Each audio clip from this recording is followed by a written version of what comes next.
Bonjour lecteurs de notre chaîne YouTube et au nom du forum de rcmag.com, mais aussi celui de rcmag Vintage, j'oublie à chaque fois. Nous arrivons donc à la 7e vidéo, hein. C'est un long marathon, le montage de cette M06S version Alpine, hein. Donc je rappelle, hein, je monte les deux, je monte la version orange qui est la nouvelle et la version bleue. D'ailleurs, vous verrez hein, au cours des vidéos qu'il y a quelques petites bizarreries. Ils ont changé des petits trucs entre les deux kits. Mais pas toujours dans le bon sens. Voilà, c'est un peu ça le problème. Je viens d'en apercevoir parce qu'en fin de compte, les petits génériques, je les fais alors que les voitures, vous voyez, elles sont finies. Hein. J'ai même fait les jantes, tout ça. Il me reste plus que les carrosseries hein, au moment où je fais le tournage. Mais c'est vrai que j'ai enchaîné les vidéos, les extraits de vidéos montage, mais j'ai pas fait les génériques. Donc on est à la 7e et on va aller jusqu'à la 10 ou 11e hein, avec tout ce qui est déco carrosserie.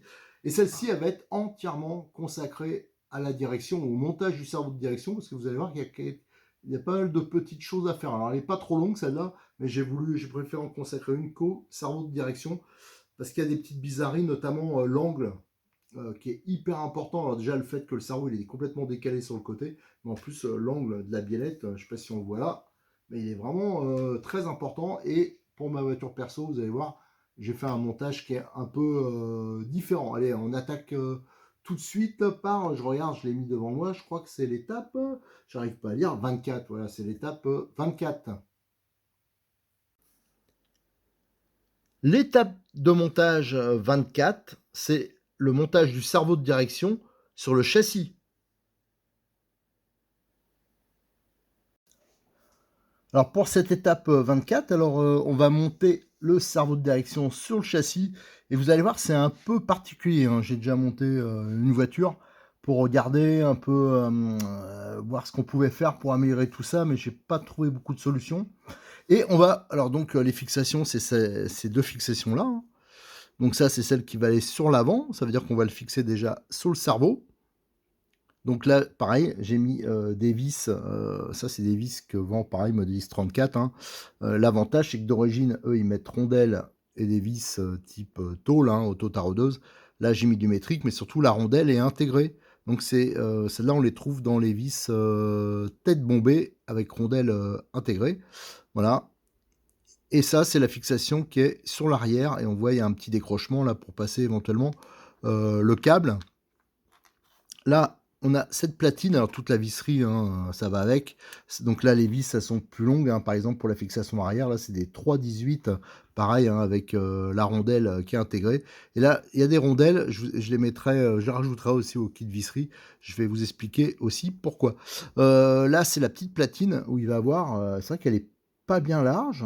Alors, il faudra que je vois hein, si tout tient, mais normalement, c'est pour accueillir le contrôleur et le récepteur côté gauche. Et ça, pareil, j'ai changé les vis.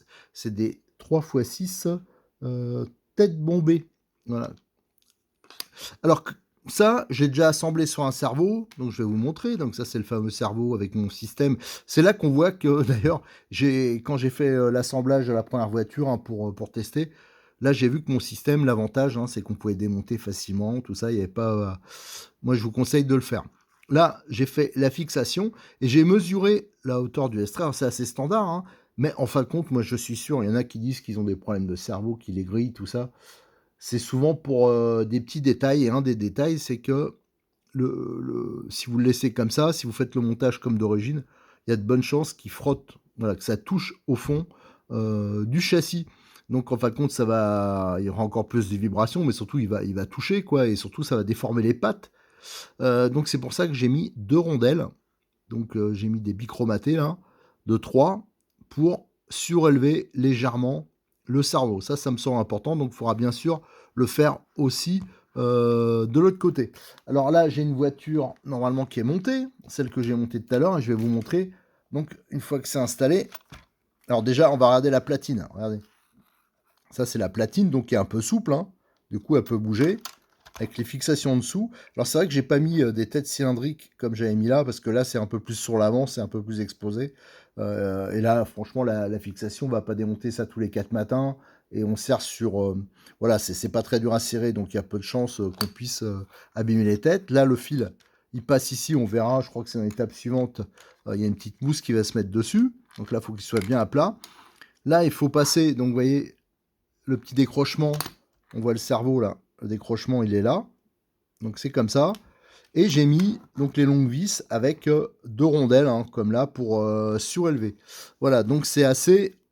Et là, je vais mettre le palonnier. Alors là, c'est là qu'il y a le petit truc qui me plaît moyen. Voilà, alors ça, je le fais pour mettre en place, mais normalement, je déteste faire ça. Je vais chercher la pince, faire tourner un cerveau à vide, c'est pas bon. Donc j'ai montré le mauvais exemple. Voilà, je l'enquille, c'est pour vous montrer l'angle. Regardez l'angle de la biellette. Sur le moment, je me suis dit, ah, ben, c'est pas possible, ça va en dessous. Il y a un truc. Non, non, c'est comme ça. Alors c'est vrai que j'ai un peu surélevé, mais bon, c'est vraiment minime. Hein. Et j'ai pris un accu, une batterie. Attendez, je l'ai là-bas. En fin de compte, il faut bien comprendre que là, il va falloir réussir à glisser la batterie. Et en fin de compte, on a assez peu de marge. Hein. Si on regarde, éventuellement, si on fait comme ça. Voilà, donc ça, je vais attendre d'avoir tout monté pour voir si ça, on peut le redescendre. Alors ça aussi, je vais vous montrer la solution que j'ai adoptée sur ma voiture perso. Parce que moi, je vous avoue que les sauve-cerveau Tamiya, j'en suis pas red dingue. Hein, parce que ça reste relativement imprécis. Mais pour ce genre de voiture, une propulsion, c'est pas hyper gênant. Ça va peut-être même un peu participer au fait qu'elle sera pas trop vive à la direction, hein, surtout autour du nôtre. Surtout que les cerveaux début de gamme, souvent, ils ont un retour au nôtre qui est pas fantastique. Donc là, l'angle, hein, je ne sais pas si on le voit, mais il est vraiment très important. J'avais bien pensé le mettre en dessous. L'idéal serait de le mettre en dessous, mais là, je pense que la batterie, je suis pas sûr que ça passe, notamment là. Alors ça je vais faire des essais, hein, mais voilà. Alors je vais chercher ma voiture perso. Elle était pas à côté parce que j'avais pas prévu de faire ça. En une fois, voilà, je voulais le monter devant vous, mais du coup, hop, je pousse tout ça. Je pense que vous avez compris hein, le principe du montage.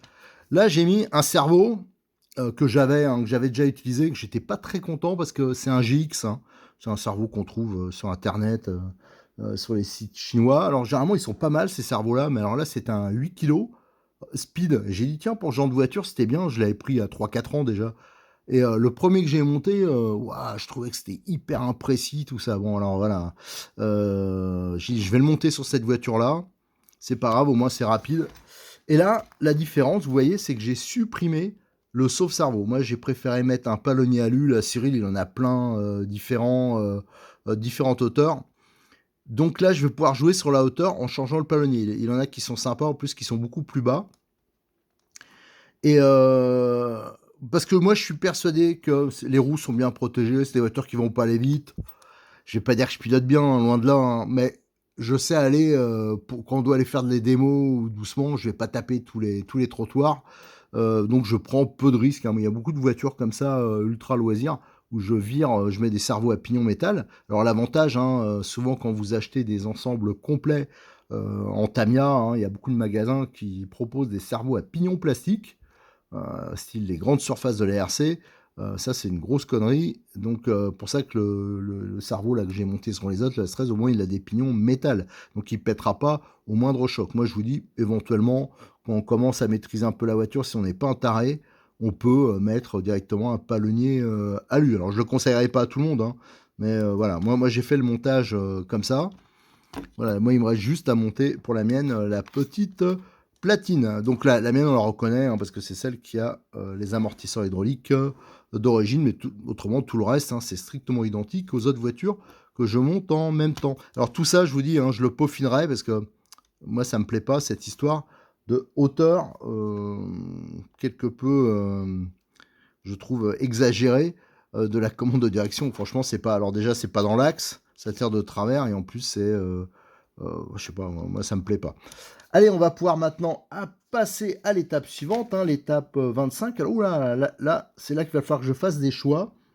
Ça va être le montage de tout ce qui est contrôleur et récepteur. Alors, comme je monte plusieurs voitures, j'en monte donc pour des gens qui seraient intéressés par une voiture déjà bidouillée. préparés qui sont pas sûrs de savoir bien monter, tout ça.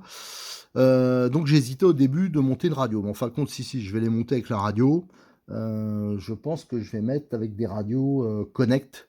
Parce qu'elles offrent des réglages, des possibilités, même si le volant est en plastique, que ça me plaît un peu moins, mais par contre, elles offrent la possibilité de régler les fins de course, et en plus, c'est des 3 voies. Donc comme c'est des 3 voies, éventuellement pour ce genre de voiture, si on veut mettre l'éclairage ou un bruiteur ou des choses comme ça, c'est tout à fait possible. Allez, moi je finis de monter toutes les voitures, là, les platines, les cerveaux, et ensuite on va s'attaquer donc au montage de tout ce qui est contrôleur récepteur.